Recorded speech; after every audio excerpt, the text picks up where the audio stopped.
आपको लगता क्या है सैम सर, आप जो भारत की राजनीति को जितना करीब से जानते हैं, क्या इस देश में अब यही रहेगा कि हम 80 करोड़ लोगों को 2 वक़्त का राशन देते रहेंगे क्योंकि रोज़गार नहीं दे पाए और होर्डिंग लगाते रहेंगे कि हमने मंदिर बनवाया, हमने मस्जिद बनवाई इसलिए हमें वोट दो। ये देश पूरी दुनिया में किस तरह अपना मुँह दिखाएगा और ये क्या ये भारत का दुर्भाग्य नहीं है? ये झूठे नारे लगाने से आप सबको उल्लू नहीं बना सकते।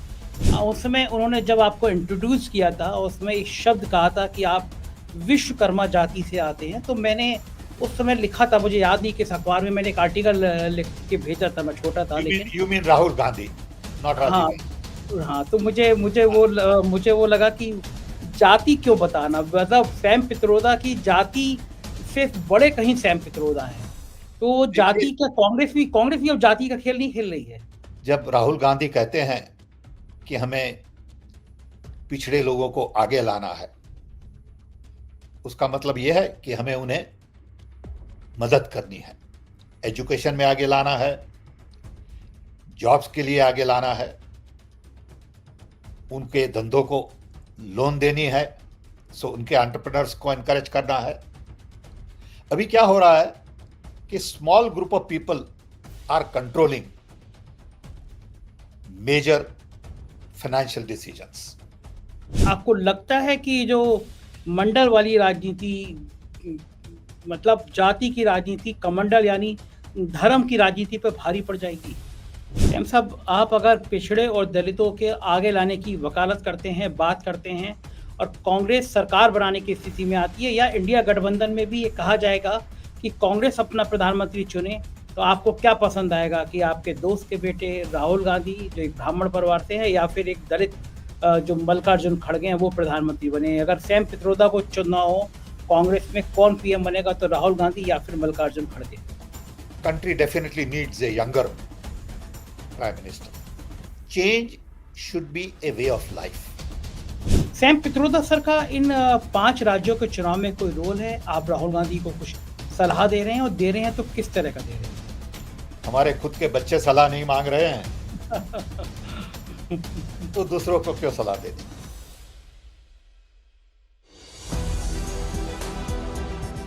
नमस्कार, मैं हूं संजय शर्मा। आप देख रहे हैं 4 PM news network. Madhya Pradesh में रहा कई दिन, बहुत अलग अलग जगह पे, और देखा मैंने मध्य प्रदेश का जो हाल है, गरीबी का हाल, भुखमरी का हाल, परेशान लोगों का हाल, बेहाल लोगों का हाल। गांव में भटक रहा था, गांव में लोग बता रहे थे कि किस तरह कितनी जीवन उनका मुश्किल में है। उज्ज्वला योजना के गैस सिलेंडर पड़े थे और लोग बता रहे थे कि दोबारा भरवाने की हालत ही नहीं हो पाई, इतने पैसे ही नहीं थे। सड़कें टूटी फूटी हैं, लोगों के पास दबा के खाने के पैसे नहीं है, रोजगार नहीं है, नौकरियां निकलती हैं, करप्शन में अटक जाती हैं। देश का सबसे बड़ा व्यापम घोटाला उसका क्या, वो कुछ पता नहीं। ये तमाम बातें चल रही थी। फिर बात कांग्रेस की हो रही थी और कांग्रेस 5 राज्यों में क्या करने जा रही है, ये सब बातें हो रही थी। कांग्रेस के थिंक टैंक हैं कुछ लोग जो राहुल गांधी की रणनीति बनाते हैं, जो एक लाइन तैयार करके देते हैं कि राहुल गांधी को किस तरह आगे और क्या करना चाहिए। ऐसी एक शख्स से आज मैं मुलाकात आपकी कराता हूं।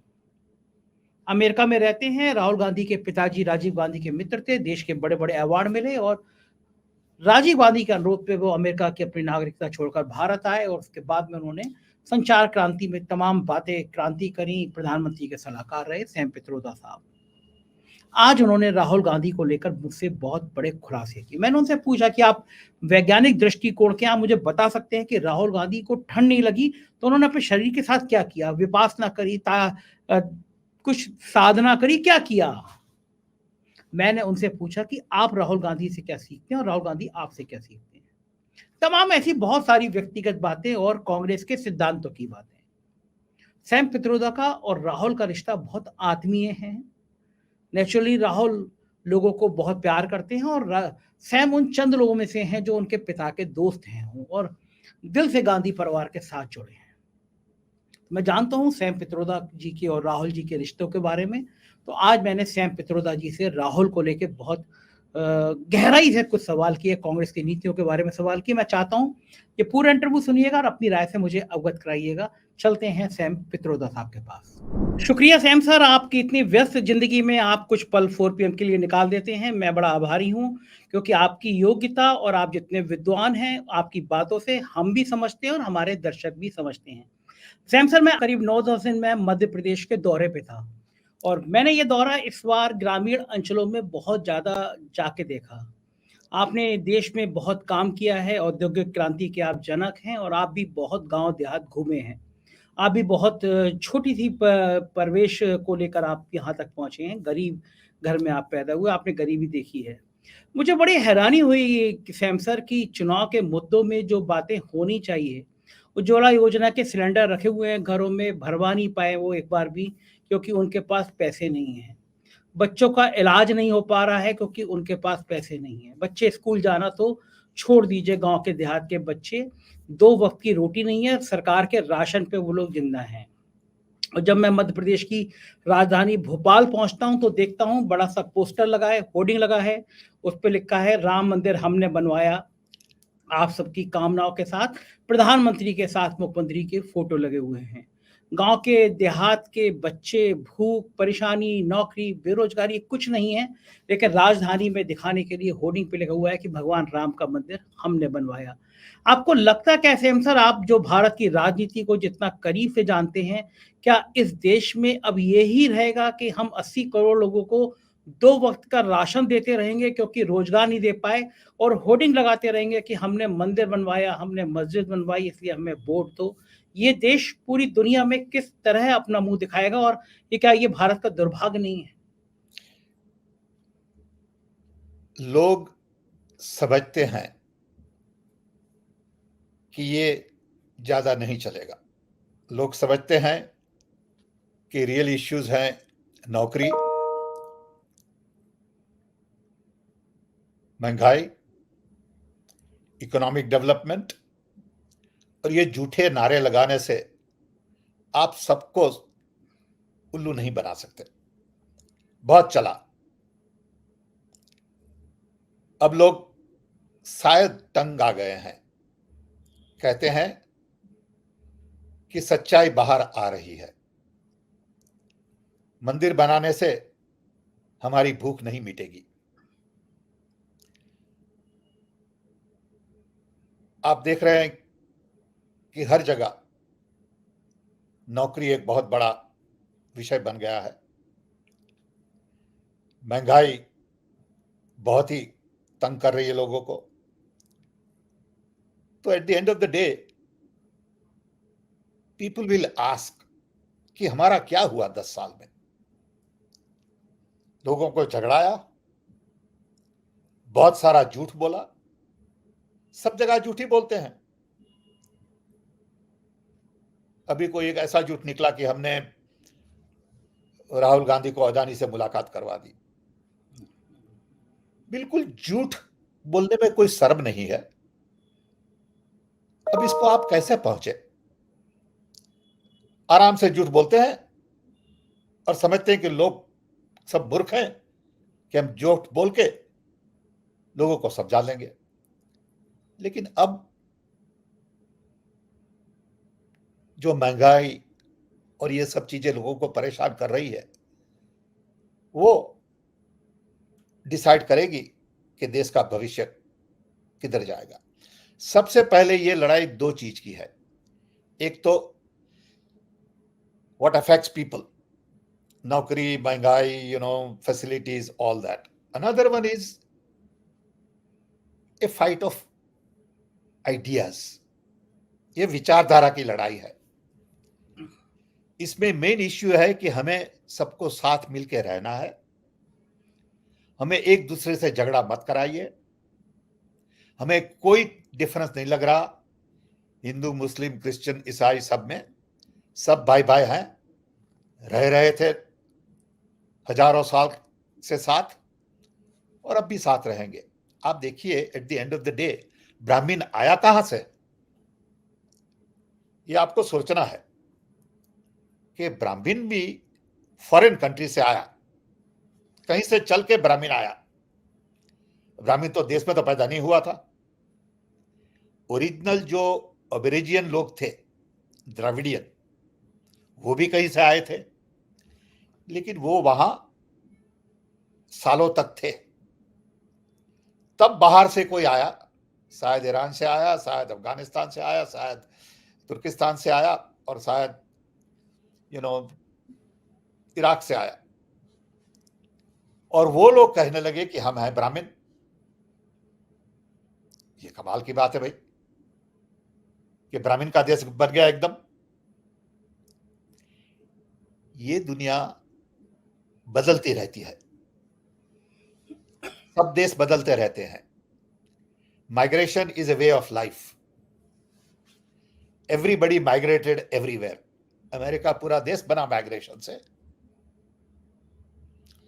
सो ये जो आइडिया है कि हिंदू राष्ट्र, हमारा देश, ये अब नहीं चलेगा। सबका देश है, सबका विकास करना है, और अंदर अंदर लड़ाई करने से किसी का भविष्य आगे नहीं बढ़ेगा। सैम सर, एक चीज पूछना चाहूंगा। मुझे अभी तक याद है कि मुझे बड़ा विरोध भी उस समय लगा था। राजीव गांधी जी ने, आपके मित्र थे राजीव गांधी जी, उस समय उन्होंने जब आपको इंट्रोड्यूस किया था, उसमें एक शब्द कहा था कि आप विश्वकर्मा जाति से आते हैं। तो मैंने उस समय लिखा था, मुझे याद नहीं किस अखबार में, मैंने एक आर्टिकल लिख के भेजा था, मैं छोटा था लेकिन। You mean Rahul Gandhi, not हाँ, राजीव। हाँ, तो मुझे वो लगा कि जाति क्यों बताना, मतलब सैम पित्रोदा की जाति से बड़े कहीं सैम पित्रोदा हैं। तो जाति, क्या कांग्रेस भी अब जाति का खेल नहीं खेल रही है? देखिए, हम एक दफा जैल सिंह के साथ उनके घर बातें कर रहे थे, जब राष्ट्रपति थे तब। जी, हम दोनों थे। तो उन्होंने बताया मुझे कि सैम, मैं भी बढ़ाई हूं। तो मैंने बताया कि साहब, जीसस क्राइस्ट भी बढ़ाई थे। तो ये तो एक गर्व की बात है, उसमें छुपाना कुछ नहीं है। जो है वो है।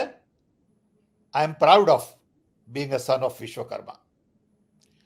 That does not mean I am stuck here. I have to move on. देश में जो भी लोग ओबीसी, दलित, माइनॉरिटीज हैं, they should be proud of their heritage, but they have to look forward, कि हमें इन सब लोगों को आगे ले जाना है। अभी क्या हो रहा है कि इनको ब्लॉक किया जा रहा है। राहुल गांधी ने अभी बताया था कि 4% of the university professors are from OBC. वो कैसे चलेगा?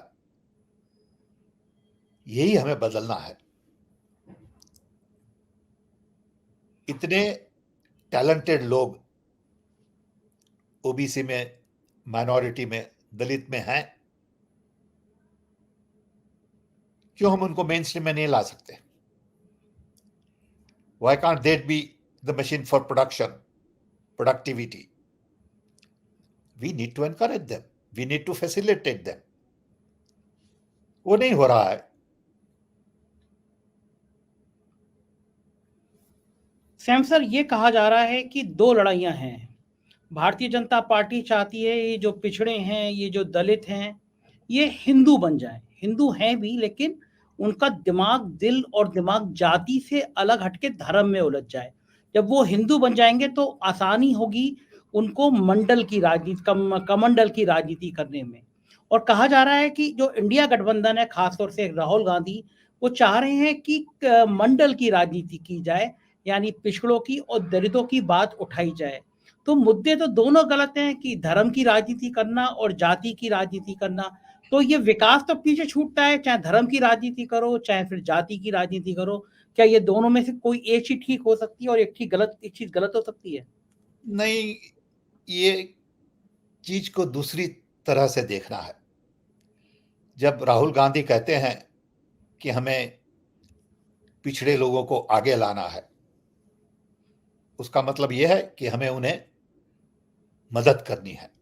एजुकेशन में आगे लाना है, जॉब्स के लिए आगे लाना है, उनके धंधों को लोन देनी है, सो उनके एंटरप्रेन्योर्स को एनकरेज करना है। अभी क्या हो रहा है कि small group of people are controlling major financial decisions. सीधी बात देखिए कि एक बैंक को लोन देनी है 1000 करोड़ की, वो एक बड़े बिजनेस को दे देते हैं 1000 करोड़ की और 10,000 करोड़ की लोन। हमें देखना है कि ये 1000 करोड़ की लोन 1-1 करोड़ करके 1000 लोगों को दी जाए। ये विचारधारा में फर्क है। तो ये राजनीति हिंदू और ओबीसी की नहीं है, ये राजनीति है और विचारधारा है कि जिसमें ओबीसी दलित लोगों को जल्दी से आगे कैसे लिया जाए। उनका जीवन इतना बदला नहीं है। ये जो डेवलपमेंट हुई है वो डेवलपमेंट से फायदा बहुत कम लोगों को हुआ है, लेकिन उनको बहुत फायदा हुआ है। हमें देखना है कि बहुत लोगों को थोड़ा सा फायदा हुए। तो ये डिफरेंस है। आपको लगता है कि जो मंडल वाली राजनीति, मतलब जाति की राजनीति, कमंडल यानी धर्म की राजनीति पे भारी पड़ जाएगी? Time will tell. People of India will have to decide. OBC, Dalits, minorities and others will have to decide. What would they prefer? Would they prefer to be Hindu first and work with Brahmins, or will they prefer to get jobs first, education first, and focus on development? Sam साहब, आप अगर पिछड़े और दलितों के आगे लाने की वकालत करते हैं, बात करते हैं, और कांग्रेस सरकार बनाने की स्थिति में आती है, या इंडिया गठबंधन में भी ये कहा जाएगा कि कांग्रेस अपना प्रधानमंत्री चुने, तो आपको क्या पसंद आएगा कि आपके दोस्त के बेटे राहुल गांधी, जो एक ब्राह्मण परिवार से हैं, या फिर एक दलित जो मल्लिकार्जुन खड़गे हैं, वो प्रधानमंत्री बने? अगर सैम पित्रोदा को चुनना हो कांग्रेस में कौन पीएम बनेगा, तो राहुल गांधी या फिर मल्लिकार्जुन खड़गे? ये डिसीजन सैम पित्रोदा का नहीं है, ये डिसीजन इंडिया अलायंस का है। उन लोगों को डिसीजन लेना है।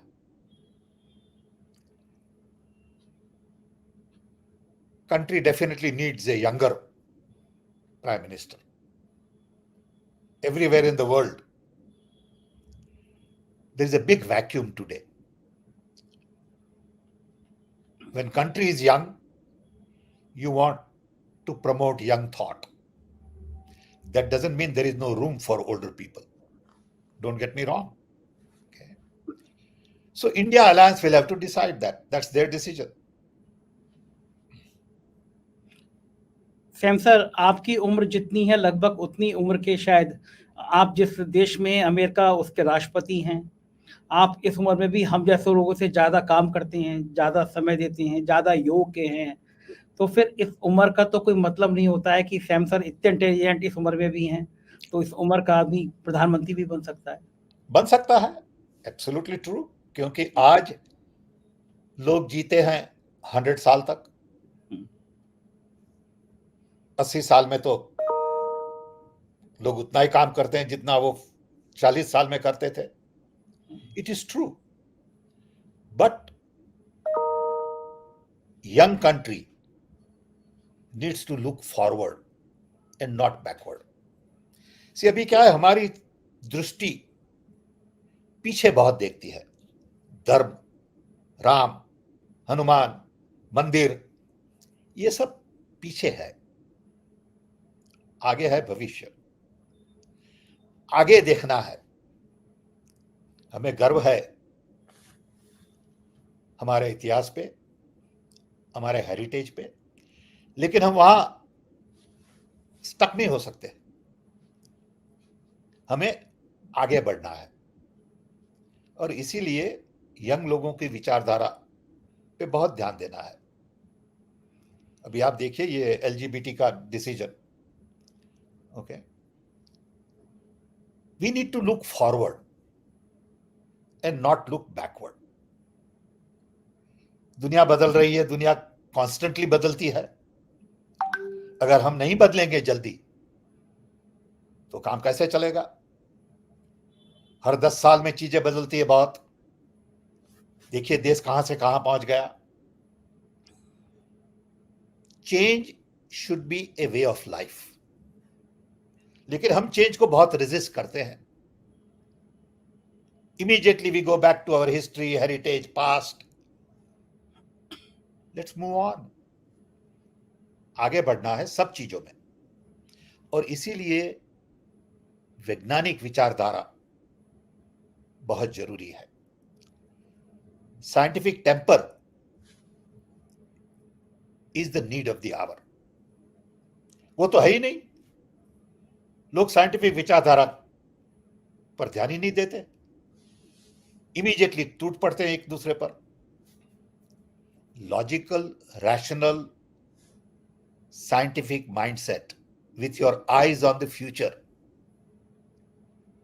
and prosperity for everybody, especially people at the bottom of the economic pyramid, should be our vichardhara.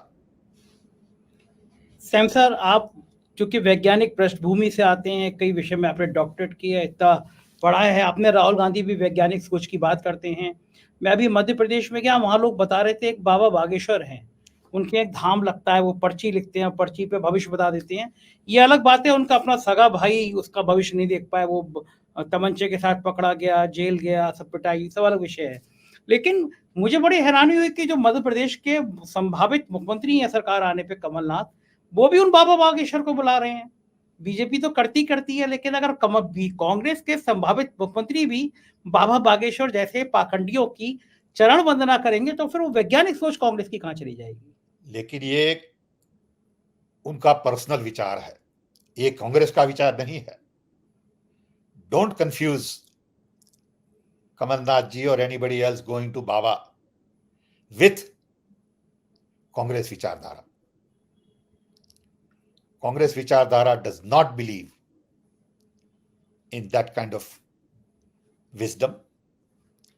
Congress विचारधारा is all about future, scientific mindset. But if somebody wants to worship someone, that's their personal privilege.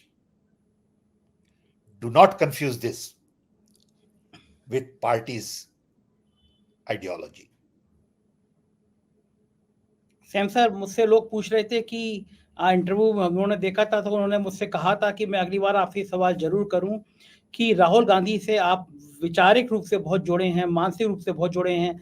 Rahul Gandhi जब विदेश आते हैं तो आप उनके programme तय करते हैं, आप उनके साथ रहते हैं। इन 5 राज्यों के चुनाव जो कांग्रेस के लिए बड़े महत्वपूर्ण हैं और उनकी भारत जोड़ो यात्रा का बहुत असर भी देखने को मिला। मध्य प्रदेश में मुझे कांग्रेस के बारे में बहुत लोग बात करते हुए मिले। सैम पित्रोदा सर का इन 5 राज्यों के चुनाव में कोई रोल है? आप राहुल गांधी को कुछ सलाह दे रहे हैं, और दे रहे हैं तो किस तरह का दे रहे हैं? मैं किसी को कोई सलाह नहीं दे रहा। हमारे खुद के बच्चे सलाह नहीं मांग रहे हैं तो दूसरों को क्यों सलाह देनी? लेकिन हम हमारे विचार बताते हैं आप जैसे लोगों के थ्रू फ्रेंड्स, राइटिंग्स। उसमें से किसी को कुछ अच्छा लगे तो पिकअप करे, अच्छा ना लगे तो डिबेट करे। हम जब मिलते हैं राहुल गांधी से तो हम बहुत सारी चर्चा करते हैं। हम भी उनसे सीखते हैं और वो भी हमसे सीखते हैं। It's a two-way street and we talk about all kinds of issues. अच्छा, बिल्कुल सैम सर, बिल्कुल ईमानदारी से बताइए, आप राहुल गांधी से क्या चीज सीखते हैं और वो आपसे क्या चीज सीखते हैं? मैं बताऊं, बड़ी सीधी बात है। मैं उनसे धर्म के बारे में ज्यादा सीखा हूं, क्योंकि मैं बहुत धार्मिक आदमी नहीं हूं। न मुझे रामायण का ज्ञान है, न मुझे महाभारत का ज्ञान है। जितना चाहिए उतना, जो सब कैरेक्टर हैं उसका मुझे कोई पता नहीं, क्योंकि मुझे ऐसा समय ही नहीं मिला लाइफ में कि धर्म पे ध्यान दिया गया। हमारे पिताजी धर्म में बहुत नहीं मानते थे, माता जी बहुत मानती थी, तो हमारे घर में धर्म has been outsourced to my mother and my wife. So हमने धर्म पे ध्यान नहीं दिया। सो हम राहुल गांधी से बहुत सारी चर्चा करते हैं, तब धर्म के बारे में ज्यादा हमें ज्ञान मिलता है उनसे। तो राहुल गांधी को धर्म के बारे में पता है? वो बहुत राहुल बहुत गांधी करती है? बहुत डिटेल में पता है। विपासना के बारे में पता है, गुरु नानक के बारे में पता है, बुद्ध के बारे में पता है। ओके, उन्होंने बहुत सारा पढ़ा है इसके बारे में, हमने नहीं पढ़ा, समझे। उन्होंने फिलॉसफी की भी किताबें बहुत पढ़ी है। हम बेसिकली टेक्निकल आदमी हैं, सो हम सीखते थे उनसे। वो हमसे क्या सीखते हैं? वो हमसे बात करते हैं भविष्य के बारे में, टेक्नोलॉजी के बारे में, एआई के बारे में। गांधी जी के बारे में हमारी विचारधारा बड़ी क्लियर है हमारे दिमाग में। So it's an exchange of ideas and that's what we need at every level. Sam sir, क्या लगता है आपको कि एक सवाल और लोगों के जहन में जिसका जवाब आज तक नहीं मिला, कि जब वो भारत जोड़ो यात्रा चली थी, राहुल गांधी सिर्फ एक टी शर्ट में निकल गए थे ठंड में, कड़कड़ाती ठंड में, तो एक अध्यात्म की दुनिया में हमने देखा है कि बहुत ठंड पड़ रही होती है, कुंभ मेला लगता है और हजारों नागा साधु होते हैं, उनके शरीर पे कोई कपड़ा नहीं होता, वो लोग कहते हैं शरीर को साध लेते हैं, उनको ठंड नहीं लगती। तो क्या आप बता सकते हैं, क्या राहुल गांधी ने जो आपने विपासना का एक शब्द किया, ऐसी कोई साधना की, कोई चीज ऐसी की जो उनको ठंड नहीं लगी? क्योंकि उत्तर प्रदेश के डिप्टी सीएम ने कहा था, ऑन कैमरा कहा था कि हम एक कमेटी बना रहे हैं जो ये देखेगी कि राहुल गांधी को ठंड क्यों नहीं लगती। मुझे नहीं पता वो कमेटी बनी है, उसका रिजल्ट क्या आया, लेकिन लोगों के मन में था। तो आपको क्या लगता है, साइंटिफिकली आप वैज्ञानिक दृष्टिकोण के आदमी हैं, कोई आदमी नेचर के विरुद्ध जाके, हम नागा साधुओं की बात नहीं कर रहे, उनकी अलग दुनिया है, लेकिन कोई सामान्य व्यक्ति जो घर परिवार में मेरे और आपकी तरह रहता है, खाता पीता उठता है, उसने उसने शरीर को कैसे साधा होगा? वैज्ञानिक दृष्टिकोण से बताइए फिर आप ये बात। हमने ये प्रश्न पूछा था राहुल को, तो उन्होंने बड़ा अच्छा सत्य जवाब दिया मुझे। उन्होंने बताया कि सैम, एक दफा मैं ठंड में चल रहा था, तो 4-5 बच्चे मुझे मिले, उनके पास कपड़े नहीं थे, वो सिंपल बनियन में घूम रहे थे, आधे नंगे, प्रेम से खेल रहे थे। तो मुझे विचार आया कि ये बच्चे ठंड सहन कर सकते हैं, तो हम क्यों नहीं कर सकते। सो उनका विचार, उनकी सोच, उनको मन में रख के मैंने डिसाइड किया कि मैं भी ट्राई करूंगा। And it worked, he said. It was determination, it was mindset. Sometimes power over mind can do things you never thought you could do. कभी कुछ लगता है, खून बहता है, तो आपका विचार स्ट्रांग हो तो इतनी असर नहीं होती। मैं मेरे एक्सपीरियंस से कह रहा हूं कि जब भी हमारी बड़ी सर्जरी हुई, my mind was very strong and I recovered in 2 days or 3 days, and doctors used to say that this is very unusual, and they used to say it's your mind that works in a different way. I never said that it hurts, दुख हो रहा है, खून बह रहा है, never. जो है वो है, खड़े हो जाओ, चलना शुरू कर दो, and it works. I had many surgeries, and nurse would come in and say, can you get up? Yes, I can get up. Can you walk? Yes, if you want me to walk, I'll walk. Does it hurt? No, it doesn't hurt. So I think he made that decision looking at the children, and his mind was very focused, and I think that helped. Sam sir, ये बात आपने बहुत अच्छी कही, और वैज्ञानिक भी कहते हैं कि दिमाग बहुत मजबूत तंत्र होता है, दिमाग पे अगर आप काबू पा लेंगे तो शरीर पे भी काबू पा लेंगे। एक चीज़ और पूछना चाहूँगा कि आप चूँकि टेक्निकल बहुत साउंड रहते हैं, आप लगातार लोगों से टेक्निकली भी जुड़े रहते हैं, आपके पास जो फीडबैक है वो 5 राज्यों के चुनाव हो रहे हैं। क्या फीडबैक है आपके पास 5 राज्यों के चुनाव में? कांग्रेस कितने राज्यों में चुनाव जीत सकती है? मैं तो आपको यही कह सकता हूं जो मैं सुनता हूं। मैं ये सुनता हूं कि कांग्रेस 3 से 4 राज्य में फॉर श्योर जीतेगी। मूड देश में बदल रहा है। लोग समझ रहे हैं कि ये बकवास ज्यादा नहीं चलेगी। लोग समझ रहे हैं कि अंदर अंदर झगड़े करने से देश की प्रगति नहीं होगी। लोग समझ रहे हैं कि टाइम आ गया है कि सबको मिलकर साथ रहना है और उसी से हम नौकरियां क्रिएट कर सकेंगे, इन्फ्लेशन कंट्रोल कर सकेंगे और लोगों की तरक्की साथ मिलके बना सकते हैं।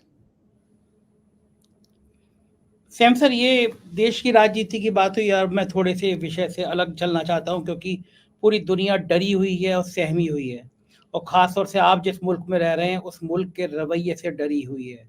इजराइल में और हमास के बीच में जो युद्ध शुरू हुआ है और जिस तरह अस्पतालों में हम रॉकेट मिसाइल गिरी है, 500,000 लोग मारे जा रहे हैं, दुनिया के तमाम देश इजराइल के पक्ष में खड़े हो गए हैं। भारत शुरुआत में एक तरफा इजराइल के पक्ष में खड़ा नजर आया, बाद में बयान चेंज करने की कोशिश करी। 2 सवाल आपसे, चूँकि आप पूरी दुनिया के तमाम मुल्क के शीर्ष स्तर के नेताओं से संवाद करते रहते हैं, इस युद्ध को क्या रोका जा सकता था? और दुनिया के ताकतवर देशों की क्या भूमिका है? न्यायपूर्ण भूमिका का अदा किया उन्होंने, या फिर वो एक विनाश की तरफ पूरी दुनिया को ले जा रहे हैं? देखिए, I am very worried about what is going on in the world. सबसे पहले तो my sympathies are with all those innocent people and their families who died, got hurt, displaced on both sides, on the sides of Palestinians and on the side of Israelis. They are all people, innocent people, who are caught in this violence. Unfortunately, world has focused on violence as the instrument to negotiate injustice, power, control, benefits. हमें बहुत चिंता होती है क्योंकि एक तरफ चल रहा है यूक्रेन वॉर, दूसरी तरफ अब शुरू हो गया middle east war, and if something happens on the China side to Taiwan, it will be a World War III.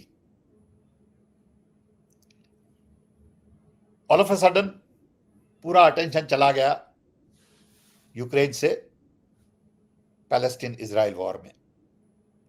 America will have to supply more equipment, more help. That means perhaps less help to Ukraine.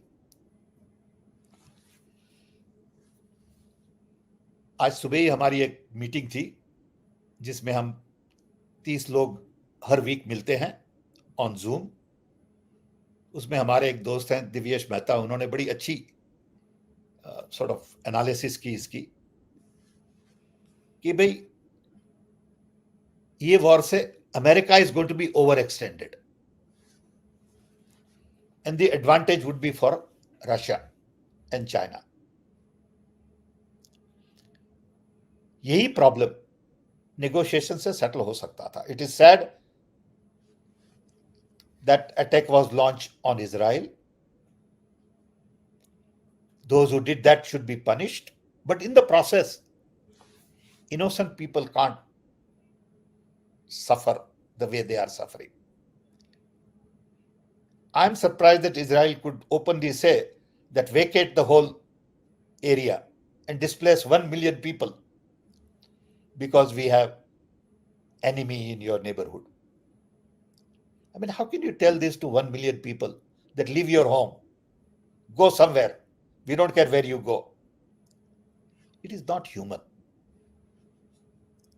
So my sympathies are always with poor, underprivileged, weaker. I'm for the underdog, always, because they need help. Unfortunately, जो हमने दुनिया create की है अभी, they only worship power and profit. People don't worship poverty. People don't pay attention to the needs of the people. Ukraine may be poor people are suffering. Gaza may be poor people are suffering. And everyone is focused on fighting to negotiate. ये मेरे समझ में नहीं आ रहा कि why don't they use non-violence as an instrument to negotiate on the table? United Nations has become irrelevant. उनको तो कोई पूछता ही नहीं है. कभी कभी जनरल सेक्रेटरी बोल देते हैं कुछ. They are not on the scene. America has taken a strong position with Israel. India has also taken a strong position with Israel. But look at the suffering of the people there. ये short term problem नहीं है, ये long term problem है. ये problem को देखना है इन historical perspective कि लास्ट 75 ईयर्स से वहां क्या हो रहा है. मैं तो गया हूं Palestine. Okay. I went to Palestine to look at their telecom infrastructure Okay. on behalf of WorldTel UN. ये कौन से सन की बात है? कौन से सन की बात है? कब गए होंगे सर आप? 97, 98 की Okay. तरफ मैं वहां ये रहा. तनाव था इन दोनों देशों में तब भी इतना? बहुत तनाव था. मैं आपको बताऊं, जब मैं पर्सनल स्टोरी बताऊं आपको कि मैं जब गया वहां तो जब वापिस आ रहा था वहां से तो इजराइल इमिग्रेशन ने मुझे पूछा कि आप कहां गए थे. तो मैंने बताया कि मैं पैलेस्टाइन गया था. तो एकदम सब बदल गया. बिल्कुल 4-5 लोग आ गए, उनके हेड आ गए, बोले क्यों गए थे, क्यों नहीं. एक तो मैं नॉर्मल नहीं दिखता. I don't look like a normal person because of my hair and all, plus I am dark. So they started questioning me कि क्यों गए थे, क्या करते हैं आप. तो मैंने बताया कि मैं तो एक बैंक का चेयरमैन हूं. तो उनको तो मानने ही नहीं आया. हमारे आगे जो पर्सन था, he used to work for me, white man. They let him go, but they sort of harassed me for 45 minutes and I said to them, I said, देखा आपने जो वो आदमी को जाने दिया ना, वो आदमी प्लेन नहीं पकड़ सकता because I am delayed. ये माइंडसेट है, समझे. बोले आप क्यों गए थे उनका टेलीकॉम देखने. मैंने बोला बिकॉज उनका telecom require some attention. Okay. So ये एक सिंपल एग्जांपल है, लेकिन ये एग्जांपल से आपको समझ में आएगा कि वहां की एटीट्यूड कैसी है, समझे. रादर देन सेइंग कि ठीक है आप गए थे उनका टेलीकॉम सुधारने, अच्छी बात है, लेकिन जब आप जाएं पैलेस्टाइन में तब आपको लगता है कि it is a prison. It is not a free zone. You can feel it. Okay. अब ये सब चीजें समझने की जरूरत है. जो हमास ने किया cannot be justified. We agree. लेकिन at the same time we cannot justify what has been happening to people of Palestine for last 75 years. It is just not acceptable. इसकी तो कोई बात ही नहीं कर रहा अभी. तो ये बड़ा कॉम्प्लेक्स सिचुएशन है। अब देखिए मिडिल ईस्ट के countries are now coming together with a proper response. I don't know what they will do, but this problem has been going on for a long time. Okay, you have squeezed large number of people in a small little place which is almost like a slum. So there will be reaction of some तो kind. Same sir एक आप America में रह रहे हैं, America के प्रभावशाली लोगों में से हैं। अमेरिका की भूमिका को पूरी दुनिया क्रिटिसाइज़ कर रहा है कि अमेरिका को अपने हथियार, लोग कह रहे हैं कि अमेरिका को अपने हथियार बेचने हैं, इसलिए वो इज़राइल के पक्ष में जा रहा है कि आप हथियारों का इस्तेमाल करिए, और जो मुल्क हथियार बेच के पैसा कमाने की दौड़ में हो, वो मुल्क शांति की बात फिर क्यों करेगा? अमेरिका में क्या इसका विरोध हो रहा है? अमेरिका के लोग इसका और विरोध कर समय रहे कहाँ हैं? विरोध हो रहा है? बिल्कुल विरोध हो रहा है। आप देखिए, सी हमें देश और देश के लोग में जो फर्क है वो सोचना है। State is one thing and the people of the country are another things. Everywhere I am finding that people are losing confidence and trust in their governments. Everywhere. People have a different view than the government. People don't want fights. Nobody wants violence. But state promotes certain level of violence.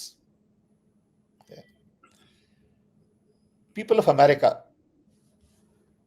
don't want war in Ukraine. They didn't want war in Vietnam. I was there at that time. I was drafted to go to Vietnam. I was supposed to go to Vietnam. Okay. At that time, all of us resisted Vietnam War. देखिए क्या हुआ Vietnam में, देखिए क्या हुआ Iraq war में। ये बड़े बड़े लोग भी झूठ बोलते हैं ना। ठीक बात है। बुश के टाइम में बोल दिया कि भाई there is weapon of mass destruction in Iraq, तो लगा दिया। देखिए लीबिया में क्या हुआ। ये वायलेंस पे जो ध्यान देते हैं ना, उससे गरीबों को बहुत नुकसान होता है। ठीक बात है, मासूम होते हैं लोग, वही मारे जाते हैं। बिल्कुल, बच्चे, छोटे-छोटे बच्चे बेचारे। आप देखिए टेलीविजन में छोटे-छोटे बच्चे, उनका क्या कसूर है? ओके, आप उनको मुझे लगता है कि आपको वो दौर याद होगा, आप रहे होंगे उस समय। अटल बिहारी वाजपेयी जी ने फिलिस्तीन के पक्ष में बड़ा खुल के बोला था, और फिर हमारी मौजूदा सरकार, भारत की सरकार ने खुल के इजराइल का पक्ष लिया। क्या ये भारत सरकार की जो पॉलिसी थी, पहले अटैक में एकदम इजराइल के पक्ष में खड़े हो जाना, इजराइल के समर्थन में बात करना, जो अमेरिका कर रहा है, वो भारत के हित में था या अहित में था? वो तो भारत सरकार को सोचना है। As a citizen,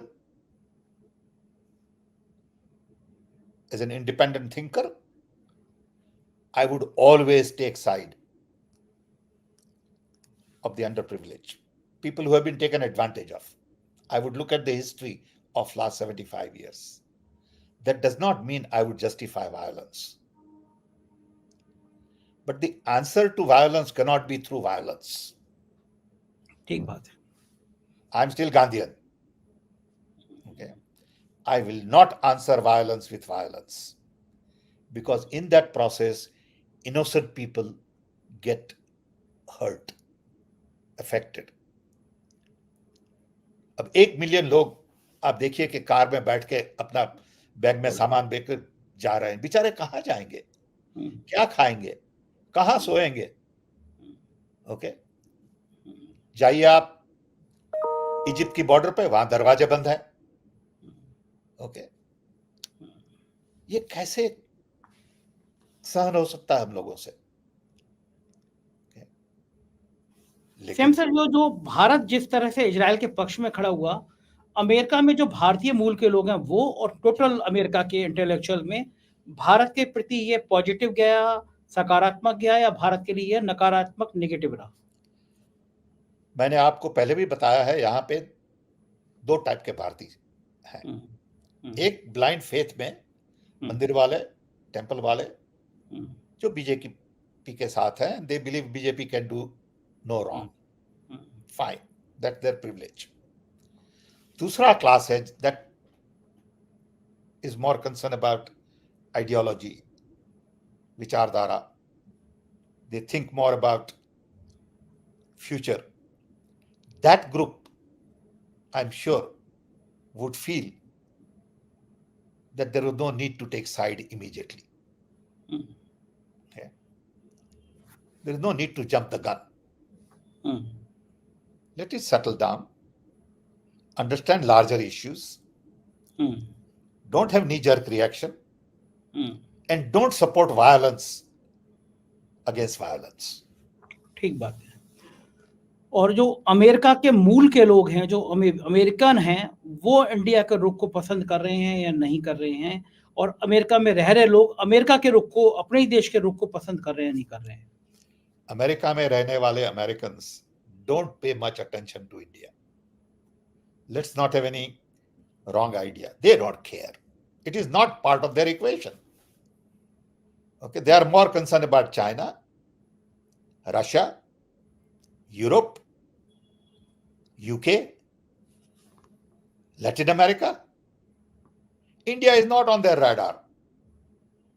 It is India who thinks that we are a superpower, we are big Vishwa Guru. It's all bogus. Sam sir, हम तो यहाँ पे टीवी चैनल चलाते हैं, हम आज तक देखते हैं, एबीपी देखते हैं, तो लगते हैं कि उसमें सुधीर चौधरी, अंजना ओम कश्यप, रूप कल्याकत, ये बताते रहते हैं अमेरिका डर गया मोदी जी के आगे, अमेरिका कांपने लगा मोदी जी के आगे, अमेरिका ने फोन किया मोदी जी को। ऐसा लगता है कि बाइडन बिना मोदी जी से पूछे कुछ करते नहीं होंगे, और आप कह रहे हैं कि सब बकवास, सब झूठ। आप यहाँ आइए शिकागो में, 100 लोग को बाहर स्ट्रीट में पूछिए, they will tell you. Okay, but if you go and ask 100 temple walas, you'll get different answer. So it all depends. You see, data can be manipulated, and people manipulate data. They have one version. Okay, उनका objective क्या है? Why would anybody in America care about what is going on in India today? Not much. Okay, they have very little interest. Okay. Unless there are people like us who are born and raised in India, who have connections in India, friends in India, that's a different group. But average Mexican American, average African American, average white American has no idea of what is going on in India, has no interest in it at all. It is not part of their equation. China is, Russia is, Europe is because they have relatives in Europe. Latin America is because it is next door. Mexico is next door. So it is wrong to project all these false messages. लेकिन Shyam sir, ये तो एक परेशानी, बड़ी बात ये है कि हम लगातार अपने पड़ोसियों से संबंध बिगाड़ते जा रहे हैं। श्रीलंका पाकिस्तान से पहले ही खराब थे, श्रीलंका, बांग्लादेश के अलावा अब जब बाहर जाएंगे, कनाडा से पिछले दिनों कितने तल्ख हो गए हमारे रिश्ते। तो दुनिया के सारे मुल्क अगर हम इस तरह उपेक्षित करेंगे, हम पीछे छोड़ जाएंगे, तो भारत की ताकत तो दुनिया में कम होती चली जाएगी, हमारे रिश्ते सुधर नहीं रहे हैं लोगों से। और एक चीज़ और पूछना चाहूँगा सैम सर, आप खुद भी एक टेक्नोक्रेट रहे हैं, क्या आप मानते हैं विदेश मंत्री किसी पॉलिटिशियन को होना चाहिए या ब्यूरोक्रेट को होना चाहिए?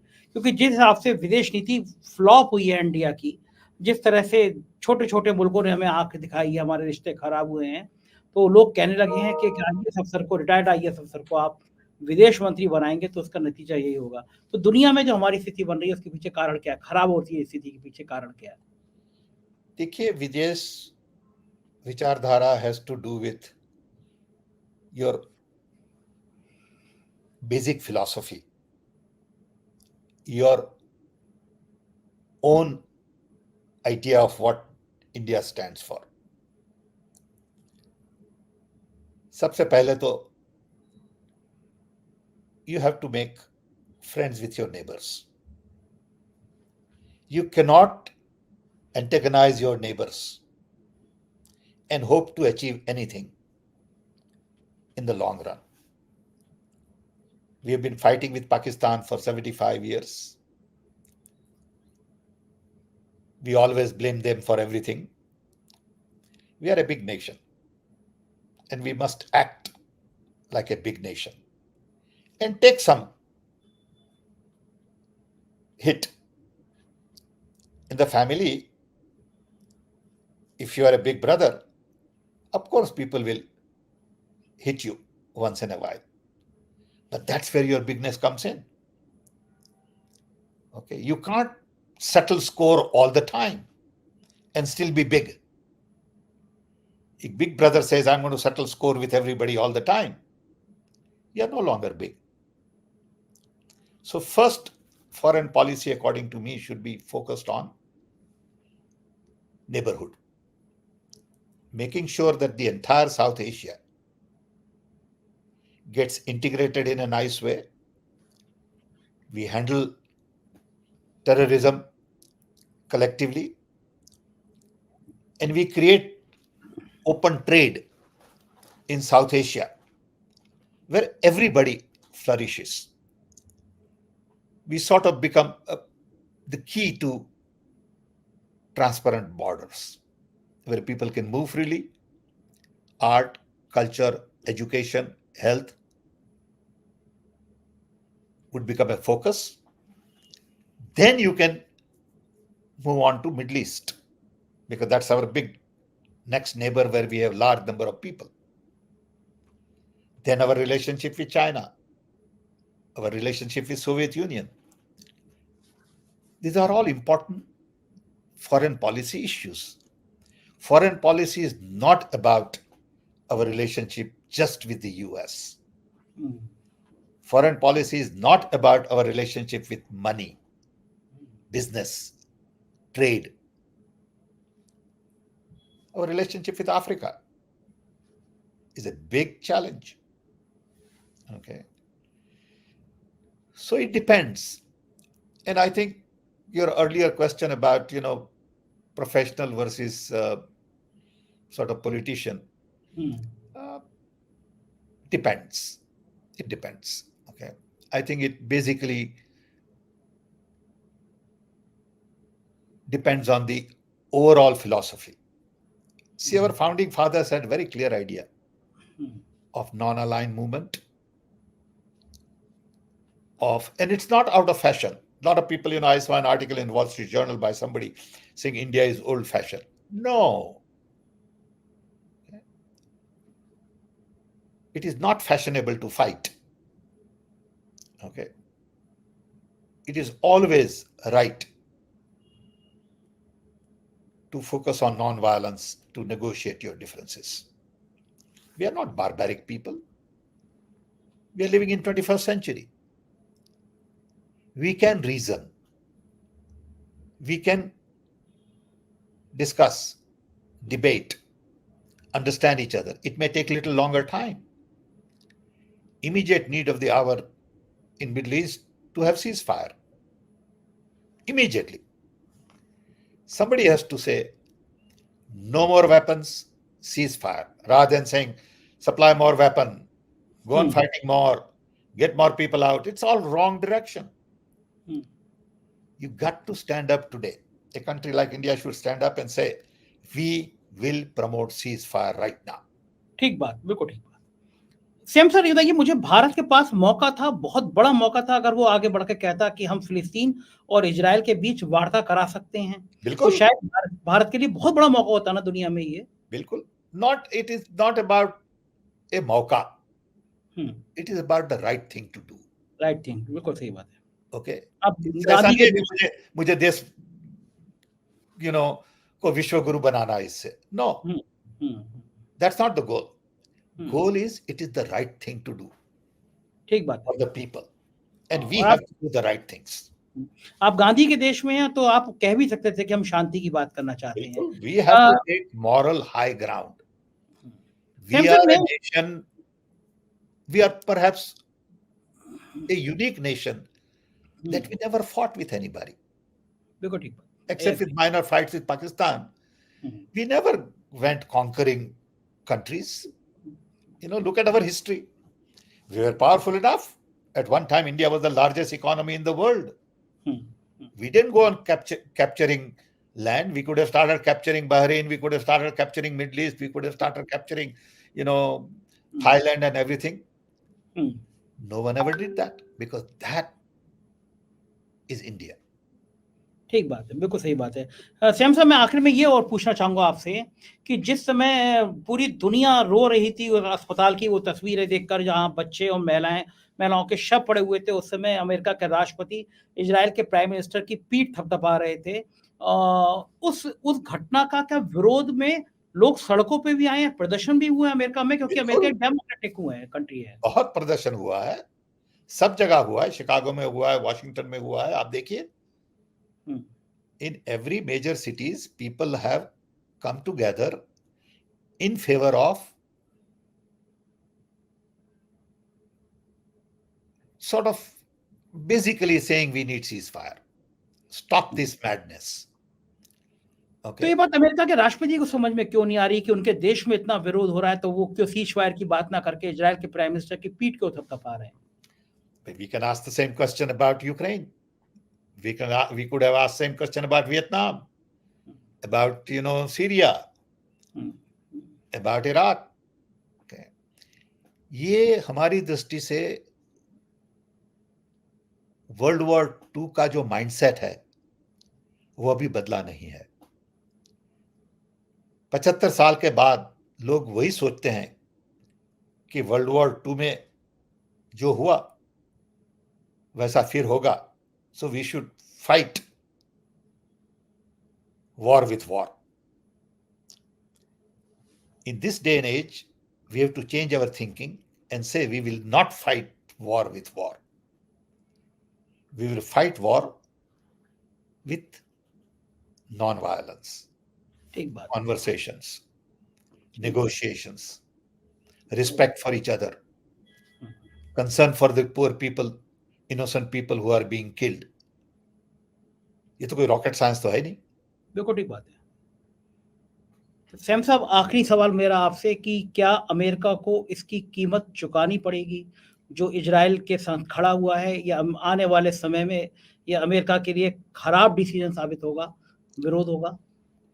दुनिया को इसकी कीमत चुकानी पड़ेगी, not just America, because innocent people will be killed. More and more people will be displaced. Whether they go east or they go west, they will be displaced. And the cost of that is very high. Okay. And like I said, if this conflict gives an idea to China to create another little mischief in Taiwan, you've got 3 big conflicts. Conflict in Ukraine, in Middle East, and in Asia Pacific. You got a serious problem now. Okay? And I hope people think about these things. And who are the winners and who are the losers in this conflict? And what is the price that world will pay for these 3 conflicts together? See, all of a sudden, because of Israel-Palestine war, Ukraine is on the back burner. Canada, Khalistan issue is on the back burner. Nobody's talking about it. Taiwan issue is on the back burner. Okay. North Korea is on the back burner. But you got to think about all of these issues. And the only solution is non-violence. Violence is not the solution. बिल्कुल ठीक बात है Sam sir, और गांधी के देश के लोग तो ये बात हमेशा से कहते रहे हैं कि अहिंसा परमो धर्मा, अहिंसा से बड़ा कोई धर्म नहीं है। शुक्रिया सैम सर, आपने हमें इतना समय दिया, इतनी बातचीत के लिए बहुत बहुत धन्यवाद। Thank you sir. तो ये थे सैम पित्रोदा साहब, और आपने सुना कि किस तरह बता रहे थे कि राहुल गांधी और गांधी के साथ साथ कांग्रेस की आइडियोलॉजी क्या है। निश्चित रूप से मैंने उनसे ये पूछा भी कि जाति क्यों इतना मुखर होना चाहिए, तो उन्होंने जाति की व्याख्या की और कहा कि देश को एक ऊर्जावान प्रधानमंत्री मिलना चाहिए, नौजवान प्रधानमंत्री मिलना चाहिए। मुझे बहुत उम्मीद है कि आप मुझे ये ज़रूर बताएँगे कि आपको कैसा लगा ये इंटरव्यू। आपकी राय की मुझे इंतज़ार रहेगा। शुक्रिया, थैंक यू।